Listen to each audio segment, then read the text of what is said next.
Twinkie the Kid. See him, Mom? I only see the Hostess Twinkies. To kids, I'm just as real as the great taste of that moist cake and creamy filling. Try one, Mom. Now do you see him? I'm beginning to. Hostess Twinkies, cupcakes, and fruit pies. With Hostess, tasting is believing. That is a classic Hostess Twinkies commercial from 1970, back when the company was riding high in the saddle. Of course, it's a very different story today. The company filed for bankruptcy this month, and once the wind down of that bankruptcy is over, all 18,500 Hostess employees are going to be let go, it's likely. Some in the media, of course, are vilifying the Bakers Union for the company's demise. Many people have said that if the union had not struck and rather had agreed to steeper concessions, that the company would still be in business. But our next guest says the real villain here isn't the bakery workers. Coming to us tonight from Berkeley is University of California professor Harley Shaken, the famous Harley Shaken, who specializes in labor issues. So glad to welcome you inside the War Room, Harley. Very nice to be here. All right, so let's talk about this Hostess thing, because everybody's been talking about it. Now, there was a disagreement between two of the Hostess unions, the Bakers and the Teamsters. One wanted to take the deal, the other did not. Many in the media are blaming this for the bankruptcy. Do you think that's fair? I don't. I think it really misses the target of what's going on here. This is really about a company that was a 1950s, let alone 1970s icon, combined with 21st century hedge funds. And the result has been bad, disastrous for the company, tragic for the workers, and really harmful for communities and the economy more broadly.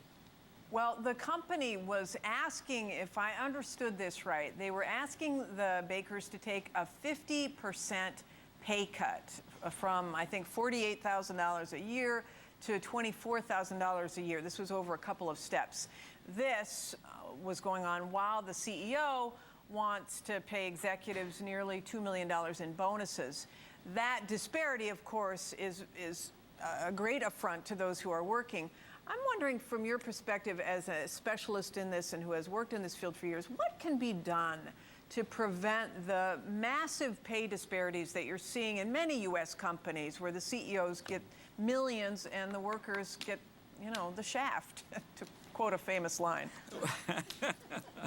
Well, this is really a critical issue, not simply for union workers, but for all of us. It's the economy that suffers when you have a highly distorted income distribution, and the U.S. is getting far worse than it's been historically. We're back to the last part of the 19th century in many ways in terms of income distribution in this country, and the flip side of that is throttled purchasing power. If ordinary Americans can't afford to buy things, the economy itself suffers. Right. So Europe, I mean, you study this around the globe. Do Europeans, for example, do Asians have these same massive pay disparities that we have here in the U.S.? No, the U.S. is far worse. For example, in 2010, the top 1% in the U.S. had over 20% of the total income distribution. In France, it was 8%. In Sweden, it was 7%. Even in Japan, it was 10%. So in a way, we can no longer compare ourselves to Europe or Japan. We have to compare ourselves, say, to South America, the most unequal income distribution in the world. And in that year, the U.S. had a more unequal income distribution than Argentina. It rivaled Colombia, the most unequal country in South America. Well, so what many people may not know, back to the Hostess situation, is that when Hostess Brands emerged from bankruptcy in 2009, it had $670 million in debt. And it was in bankruptcy once, it's emerging out. That amount of debt is 50% more debt than it had when it went into the bankruptcy. And of course, a lot of that is due to hedge funds, et cetera, and those who are taking profits from it, or loading the company up with debt. But how is a company allowed to emerge with more debt than it went into bankruptcy with. That is astonishing. It went into bankruptcy, as you point out, with a debt of about $450 million. And to emerge 5 years later with $670 million of debt was such a heavy debt load, it almost predicted failure. What would have been very unusual is if Hostess hadn't slipped again very quickly into bankruptcy, which it is precisely what it did. This should never have been allowed to happen. What it reflects is interest hedge funds in particular that were more interested in maximizing their return in the shortest possible way through increasingly complex and obscure financial manipulations, trying to get that money at the expense of concentrating on baked goods, the product of the company. So you had very sophisticated financial manipulation and the eye completely off the ball when it came to the core business. So Harley, then who would you say are the real villains in this, this very sad Hostess saga?